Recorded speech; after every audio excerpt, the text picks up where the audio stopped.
Social anxiety is not introversion. It's not shyness either. Like people tend to confuse these three terms together, but simply introversion is feeling drained after being around people for a little while where you want to go back home and recharge your batteries. Shyness is the fear of negative judgment towards people and strangers you've just met, but then it completely fades away once you get familiar to them. And social anxiety is kind of close to shyness a little bit, but well, it's a mental illness that can be cured. And according to the DSM-5, it is marked fear or anxiety about one or more social situations in which the individual is exposed to possible scrutiny by others. Examples include social interactions, being observed, and performing in front of others. The individual fears that he or she will act in a way or show anxiety symptoms that will be negatively evaluated. In other words, social anxiety tries to protect you somehow from social judgment, but in a very extreme way. You want to connect with other people, but you somehow obsess over your flaws and believe that any of them will make you humiliated, rejected, criticized, while also struggling with attention. And it often comes also with poor social skills, especially when you don't even know what to talk about and being afraid that people notice you. And that's basically because social anxiety led you to avoid practicing it, and it makes you overthink about everything around you and yourself in fear that anything might make you afraid of messing up socially. And it just becomes a self-fulfilling prophecy after. It becomes even worse when you associate normal facts, quote unquote, with fear, which just makes the amygdala turn on and makes you believe that they are literally a threat to your own life. So you try to avoid people when your heart starts racing and you're sweating, despite deep down you also want to hang out with them. And some cognitive biases keep making the situation even worse, including negativity bias that exaggerates everything to the worst, and the spotlight effect that makes you think that everybody's main topic in his head is you, when in reality everybody has his own life, his own problems. They're just not thinking about you. They're just thinking about themselves.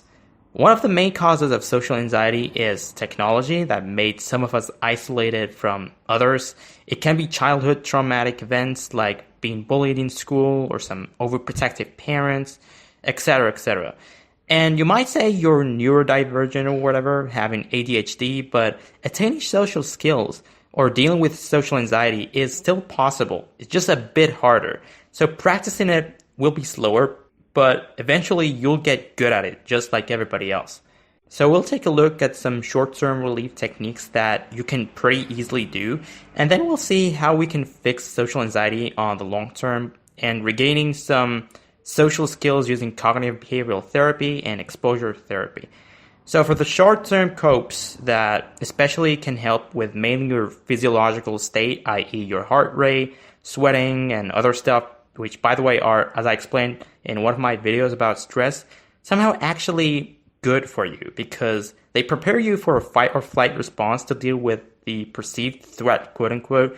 And obviously you can't simply tell your head that everything's fine because it's not convinced, but we'll see how we can deal with this, but we haven't seen the temporary relief techniques to quickly calm you down. I mentioned this because just having this mindset that these anxiety symptoms are not something to be afraid of because they're supposed to be good for you, just not very appropriate for most of the time. This in itself is a relief, right? But anyway, we've got two tricks. One is mammalian diving reflex, probably the fastest and most efficient of them all, and in which you basically get a bowl of really, really cold water, preferably with ice cubes, and you basically take a deep breath and you put your whole face in the water for like 15 to 45 seconds. And that will instantly reduce your heart rate speed for like 10 to 30%. The second way, which is pretty much more practical, is respiratory sinus arrhythmia. And this one slows heart rate speed simply by having short but strong inhales and slow but less exhales, which is going to be like this.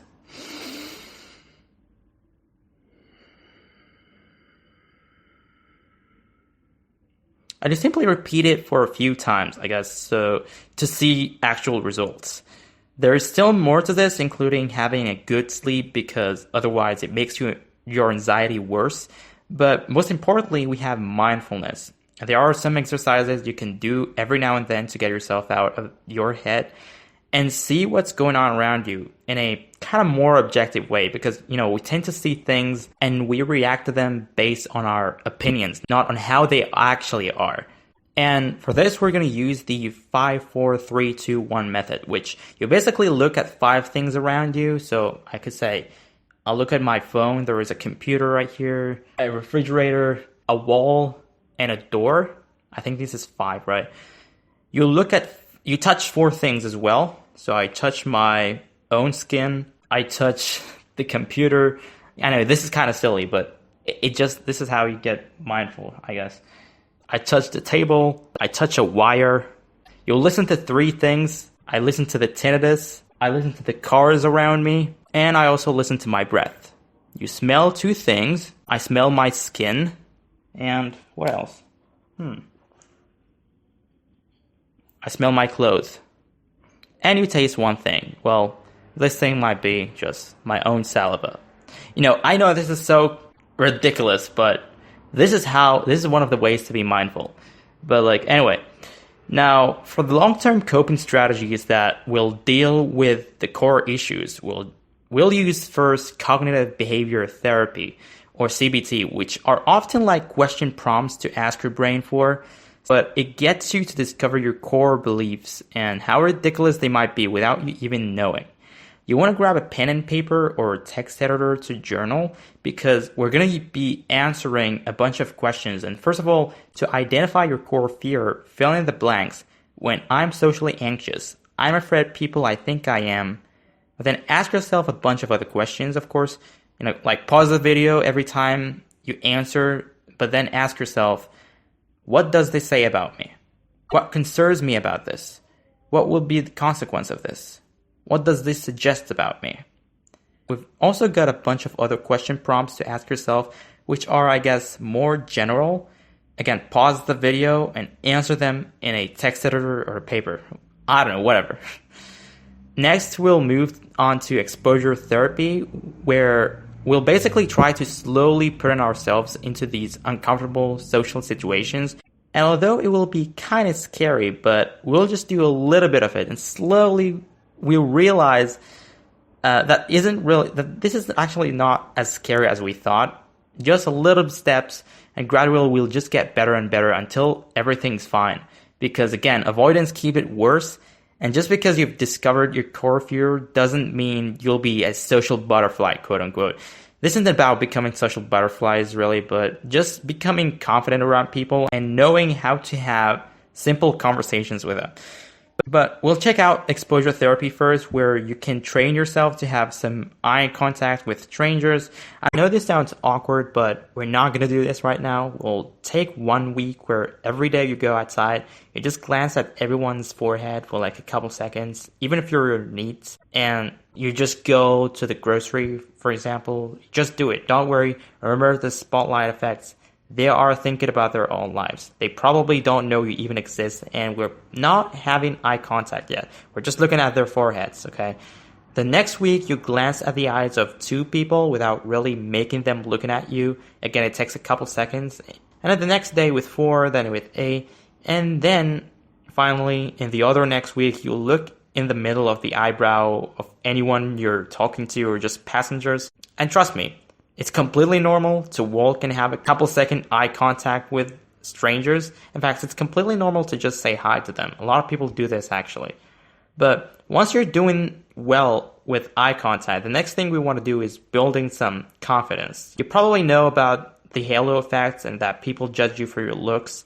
And that's what the black pillars always complain about. But if you're looking like Saint Hamoudi, for example, you can just look smash. This is not about women, not about conforming to society as well, or trying to go hardcore on this.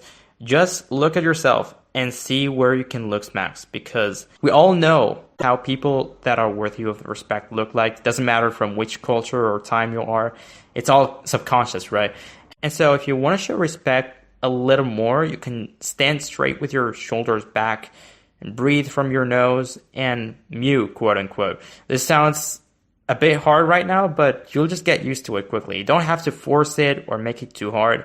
Don't force it. It should be uncomfortable a little bit just because you're not used to it much, not because it hurts or something like that.